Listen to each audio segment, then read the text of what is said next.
Buenos días, apreciados hermanos y amigos. Sean bienvenidos a vuestro canal, El Estandarte Adventista.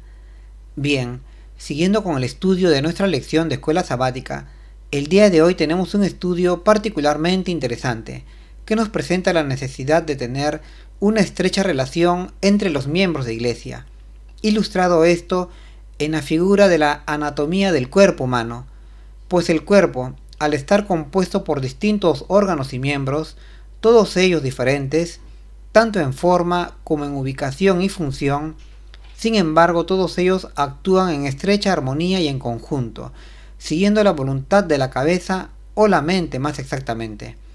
Así también debe ser con la Iglesia de Dios, la cual teniendo una multitud de miembros, todos ellos con distintos dones y capacidades, sin embargo es necesario que actúen como un cuerpo, en estrecha unidad, siguiendo las pautas que nos brinda nuestro Señor y Redentor Cristo Jesús. Sin embargo, antes de continuar, queremos tener unas breves palabras de oración. Oremos, apreciados hermanos y amigos. Amoroso y piadoso Padre Celestial que habitas en las alturas de los cielos, te agradecemos por esta hermosa oportunidad que nos das de estudiar tu buena palabra y especialmente este interesante relato que nos habla de tu querida Iglesia, representada figurativamente con el cuerpo humano. Te pedimos en esta hora la ayuda de tu Santo Espíritu, el cual inspiró este relato, para que nos haga entender las lecciones que nos quieres mostrar y que inspiraste a tu buen apóstol Pablo de Tarso. Te lo pedimos en el nombre de nuestro Salvador, Cristo Jesús, con el perdón de nuestros pecados. Amén. Nuestra lección se titula La Iglesia como cuerpo, un título muy ilustrativo de la presente lección y que resume la idea central de este estudio, que es presentarnos a la Iglesia de Dios a través de una analogía ilustrativa con el cuerpo humano, el cual, a pesar de tener muchas partes, así como muchos miembros y órganos, sin embargo todos ellos se mantienen y actúan en estrecha relación, dirigidos por nuestra mente o por nuestra cabeza, sencillamente hablando. Y así debe ser en la Iglesia, pues en ella debe de mantenerse una estrecha relación entre los miembros y actuar en coordinada unidad, dirigidos por el Espíritu de Dios, de tal manera que ella pueda cumplir con su misión de anunciar al mundo el Evangelio de Cristo. Como párrafo de introducción, tenemos un interesante fragmento de la página 132 del libro Los Hechos de los Apóstoles, en donde Ellen White nos dice que Dios ha constituido a la Iglesia, y solo a ella, como un canal de luz para iluminar al mundo, con el buen evangelio de la justicia y la paz de Dios, y no a uno o dos personas, iluminadas ellas, para realizar esta función. Importante advertencia de la mensajera del Señor a los miembros de Iglesia, quienes entonces deben de relacionarse entre sí de manera estrecha y con un espíritu humilde, para cumplir de manera conjunta con la misión que el Señor nos ha encomendado, que es llevar el Evangelio de la salvación a todas las naciones. Sin más, pasemos a desarrollar las preguntas de nuestra lección. Pregunta número 1. ¿Con qué suelen comparar o representar las Escrituras a la Iglesia? En los Evangelios se suele comparar a la Iglesia de Dios con el cuerpo físico del ser humano, simbólicamente hablando, pues la figura del cuerpo humano permite ilustrar de manera sencilla y clara la estrecha unidad que debe existir entre los distintos miembros de Iglesia, así como el apoyo mutuo y cooperación que se deben prestar los distintos miembros, siendo la cabeza de este cuerpo una alusión a Cristo Jesús. Así lo vemos expresado por el apóstol Pablo en Colosenses 1:18 y en Colosenses 3:15, y aunque también a la Iglesia se la suele comparar con una mujer, tal como lo vemos expresado en Efesios 5:23, sin embargo, en el presente estudio se hará referencia a la figura del cuerpo humano como alusión a la Iglesia de Dios. Al respecto, Ellen White nos dice que desde su ascensión, Cristo Jesús ha sido la gran cabeza de la Iglesia, cuyos miembros o integrantes vienen a ser los embajadores de su santo reino. embajadores que han llevado al mundo a lo largo de la historia la sana doctrina de la salvación. Así está escrito en la página 13 del libro Obreros Evangélicos. Asimismo, en la página 132 del libro Los Hechos de los Apóstoles, la mensajera del Señor nos advierte sobre el peligro del individualismo entre los miembros de iglesia, pues esta es una actitud que es contraria a la idea de iglesia como un cuerpo, pues el individualismo lleva a exaltar a la persona aún por encima de las autoridades de la iglesia y a creerse portadores de luz, privilegio que solamente Dios ha otorgado a la iglesia y no a personas individuales. Bueno, dicho esto, pasemos a desarrollar nuestra siguiente pregunta. Pregunta número 2.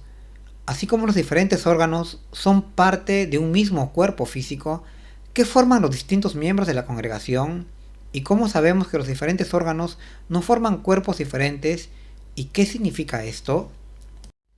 Bien, teniendo en mente nuestra ilustración del cuerpo humano como figura de lo que debe ser la iglesia, entendemos que los muchos miembros que conforman nuestras congregaciones vendrían a formar en su conjunto a la iglesia de Dios, pues así como en el cuerpo humano la suma de los muchos miembros forman al cuerpo, así también es en la iglesia. La suma de todos los miembros de iglesia vendrían a conformar a nuestra institución, es decir, a la iglesia de Dios o cuerpo de Cristo. Y aunque individualmente cada miembro sea distinto, ya sea por sus talentos o capacidades diferentes, sin embargo, todos ellos en su conjunto forman a la iglesia. Así lo vemos descrito en 1 Corintios 12:12, que nos dice: porque así como el cuerpo es uno y tiene muchos miembros, pero todos los miembros del cuerpo, siendo muchos, son un solo cuerpo, así también es en la iglesia, pues todos los miembros en su conjunto forman al pueblo o iglesia de Dios.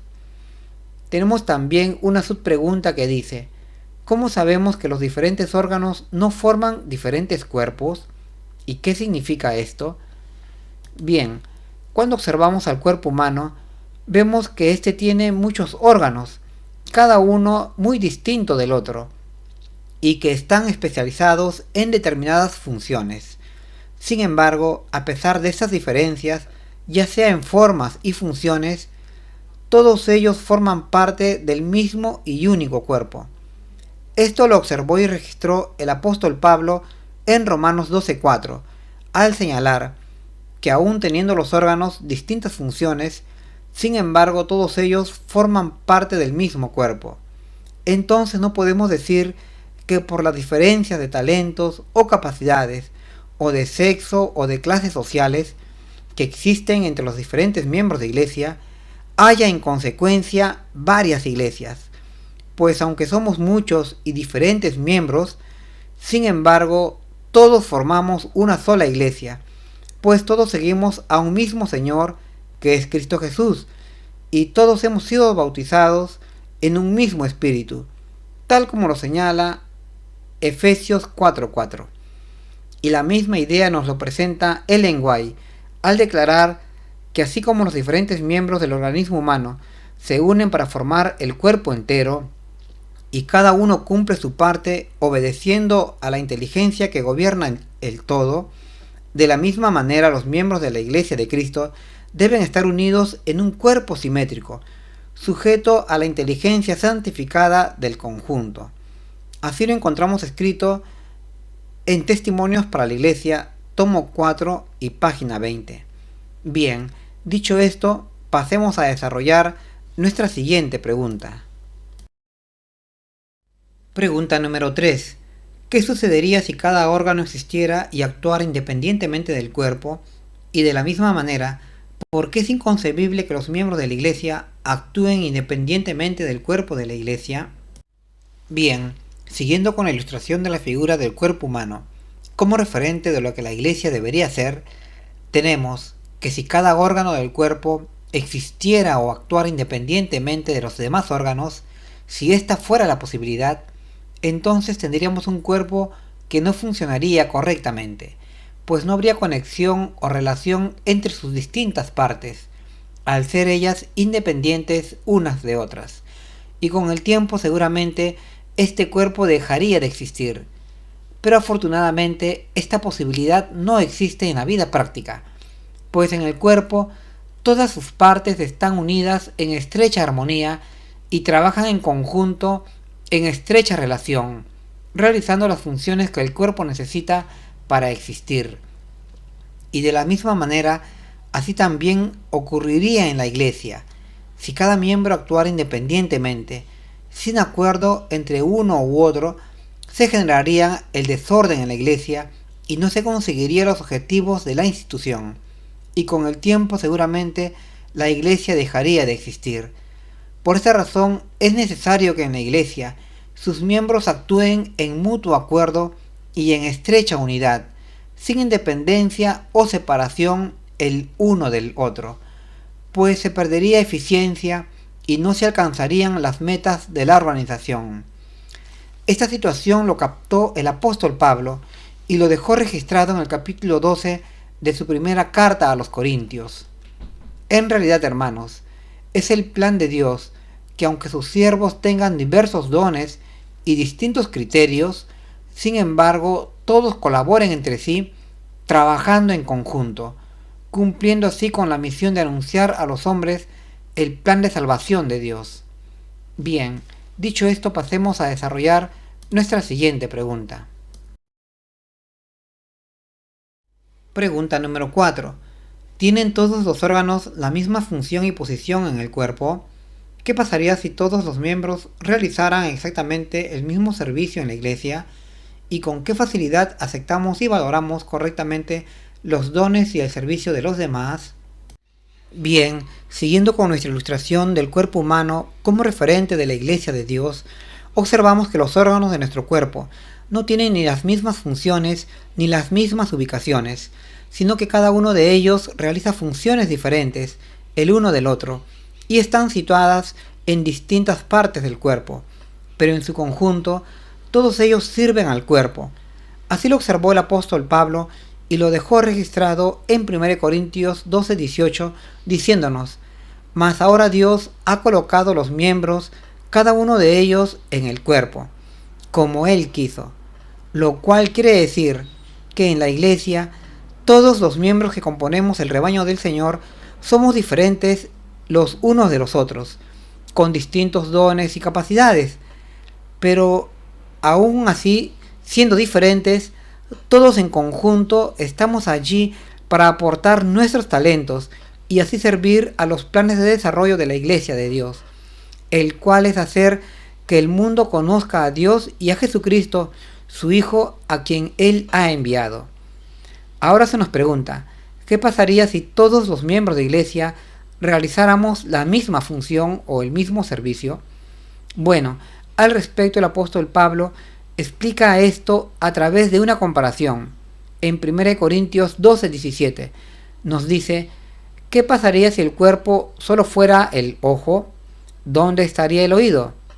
Y si el cuerpo solo fuera el oído, ¿dónde estaría el olfato? Es decir, el cuerpo no puede tener un solo órgano o un solo miembro o un solo componente, pues estaría limitado y no podría desarrollar sus múltiples funciones. Y asimismo sería en la Iglesia. Si todos nosotros realizáramos solamente un mismo servicio, tal como predicar solamente, o cantar himnos nada más, o solamente dar consejos o asistencia de salud, entonces la Iglesia estaría limitada y dejaría de abarcar los demás ámbitos de la actividad humana, en donde es necesario la presencia de Dios, o la presencia de la Iglesia más concretamente. De allí que los miembros de Iglesia, sirviendo al Señor con sus distintos talentos y capacidades, puedan tener influencia en los diferentes campos o ámbitos de la actividad humana, ya sea en cuanto a la fe, en cuanto a la educación, en cuanto a la salud, la alimentación o la moral, etc. En todos estos campos, los miembros de Iglesia, con sus distintos talentos, pueden servir, aportando así su granito de arena en los planes de Dios. Por esta razón, debemos valorar los distintos talentos y capacidades que poseen los diferentes miembros de Iglesia, pues Dios es quien los ha puesto allí y no los hombres, para servir mejor en conjunto a la causa del Señor. Bien, dicho esto, pasemos a nuestra siguiente pregunta. Pregunta número 5. Explique cómo cada miembro de la Iglesia es necesario y útil a los demás, así como cada órgano necesita a los demás, y cuán peligroso es que una persona no aprecie o incluso desprecie a ciertas personas con sus dones.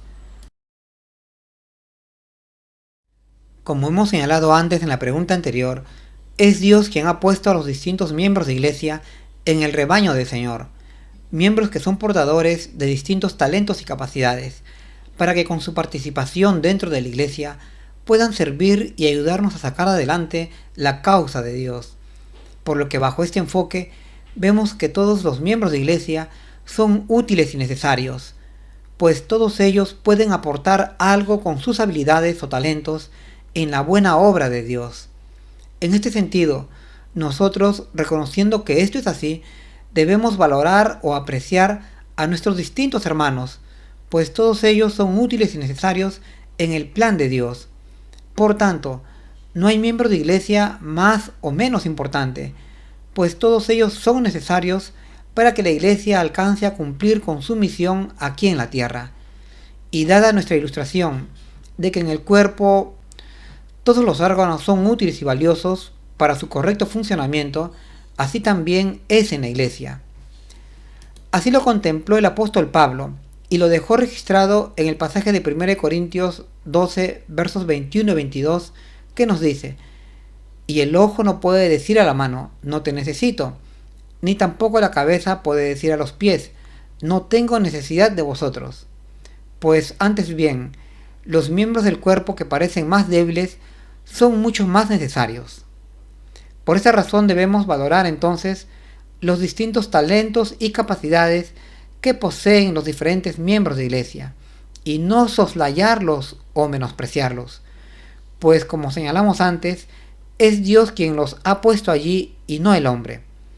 Pensar de manera contraria no solamente es erróneo, sino que es peligroso, ya que no solamente tal persona cae vencida por el maligno, sino que a la vez se convierte en un instrumento útil del enemigo, ya que lo que más desea Lucifer es ver fracasar a la Iglesia. Bien, pasemos ahora a nuestra siguiente pregunta. Pregunta número 6.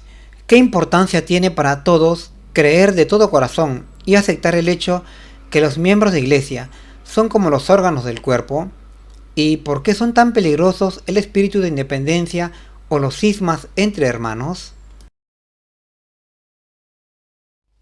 Bien, basados en esta ilustración bíblica de la anatomía del cuerpo humano como un símil de la Iglesia de Dios, entendemos que la Iglesia debe estar estrechamente unida entre sus miembros como un solo cuerpo, siguiendo la voluntad de nuestro Señor Jesús, y así poder cumplir con la misión de llevar la luz del Evangelio al mundo.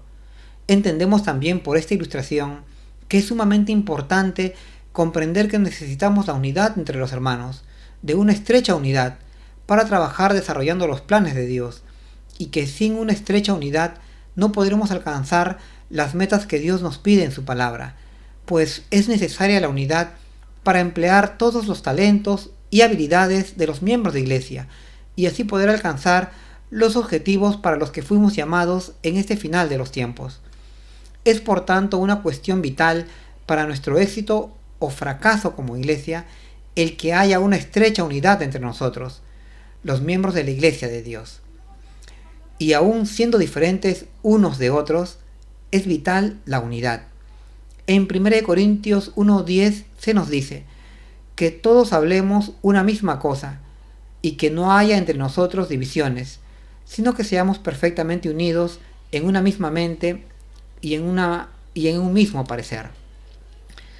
También entendemos que el pensar o el actuar de una manera contraria a esta idea de la unidad en la Iglesia es sumamente peligroso y arriesgado, pues podemos caer en las trampas del enemigo y ser vencidos por él, ya que lo que más quiere Satanás es ver fracasar a la Iglesia, y una de sus estrategias es hacernos pensar de que no es importante la unidad y que es bueno el espíritu de independencia entre hermanos, pues este espíritu de independencia, sin quererlo, nos lleva a separarnos entre hermanos y así romper la unidad de la iglesia.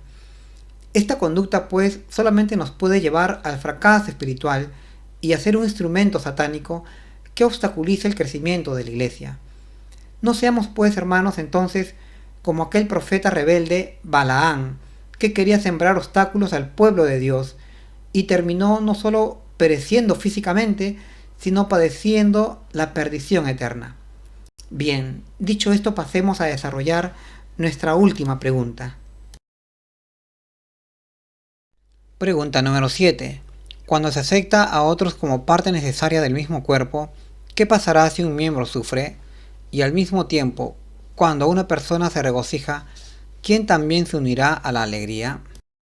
Bien, si entendemos que nosotros como miembros de iglesia no somos más que miembros de un solo cuerpo, entonces no solo estimaremos o valoraremos mejor a los demás miembros de iglesia, ya que venimos a ser parte del mismo cuerpo, sino que también nos solidarizaremos unos con otros, apoyando y sirviendo afectuosamente a los demás como hermanos, pues al ser de un mismo cuerpo, habrá entonces entre nosotros un mismo sentir, tal como se señala en 1 de Pedro 3:8.